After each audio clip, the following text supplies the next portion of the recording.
Hi friends, welcome to my channel. ఇవాళ నేను prawns masala curry చేస్తున్నానండి. చాలా బాగా కుదిరింది. ఇక నేను టైగర్ ప్రాన్స్ని తీసుకుంటున్నాను. మీరు కాదు అంటే నార్మల్ ప్రాన్స్తో కూడా చేసుకోవచ్చు. కొద్దిగా సూప్ కలుపుకొని చాలా రైస్ తినేసేయొచ్చండి. చాలా బాగుంటుంది. పిల్లలు కూడా ఇష్టంగా తింటారు. ఇప్పుడు నేను ఇక్కడ టైగర్ ప్రాన్స్ని నీట్గా క్లీన్ చేసేసుకొని అలాగే బ్యాక్ ఉన్న వేయిని కూడా తీసేసానండి. దానివల్ల ముక్క చేదొచ్చేస్తుంది. దాన్ని తీసేసుకోవాలి కంపల్సరీగా. ఇక్కడ పసుపు ఉప్పు వేసేసి ఒక 2-3 టైమ్స్ బాగా వాష్ చేసేసుకున్నానండి. వాష్ చేసుకున్న తర్వాత ఇందులోనే కొద్దిగా పసుపు అలాగే ఉప్పు నిమ్మరసం వేసేసుకొని మ్యారినేట్ చేసుకొని పక్కన పెట్టేసుకున్నాను.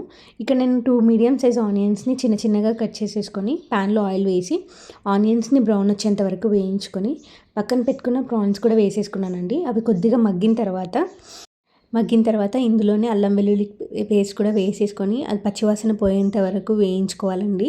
వేయించుకొని మూత పెట్టేసుకుంటే అవి దగ్గరకు వచ్చేసాయి కదా. ఇవి నార్మల్ ప్రాన్స్ లాగా కాదండి, టైగర్ ప్రాన్స్ కదా, కొంచెం పెద్దగా ఉంటాయి. ఉడకడానికి మగ్గడానికి టైం పడుతుంది. సో మనం లో ఫ్లేమ్లో అయితే చేసుకుంటే బాగుంటుందండి.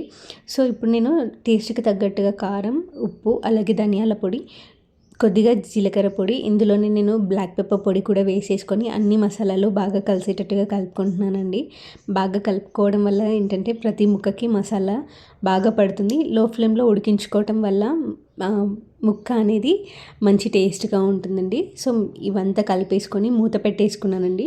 ఆయిల్ అంతా బయటకు వచ్చేంత వరకు ఉడికించుకోవాలి లో ఫ్లేమ్లో. ఒక 10-15 మినిట్స్ పడుతుంది. చూసారు కదా, ఆయిల్ అంతా బయటకు వచ్చేసి కర్రీ దగ్గరకు వచ్చేసిందండి. మన కర్రీ రెడీ అయిపోయినట్టు. ఇప్పుడు కొత్తిమీర వేసేసి ఒక 2 మినిట్స్ మగ్గించుకుంటే ప్రాన్స్ మసాలా కర్రీ రెడీ అండి. ఎంతో టేస్టీ అండ్ ఎమ్మీగా ఉండే ప్రాన్స్ మసాలా కర్రీని మీరు కూడా ట్రై చేసి ఎలా వచ్చిందో చెప్పండి. మా ఇంట్లో మాత్రం చాలా ఇష్టంగా తిన్నారు. పిల్లలు కూడా చాలా ఇష్టంగా తిన్నారండి.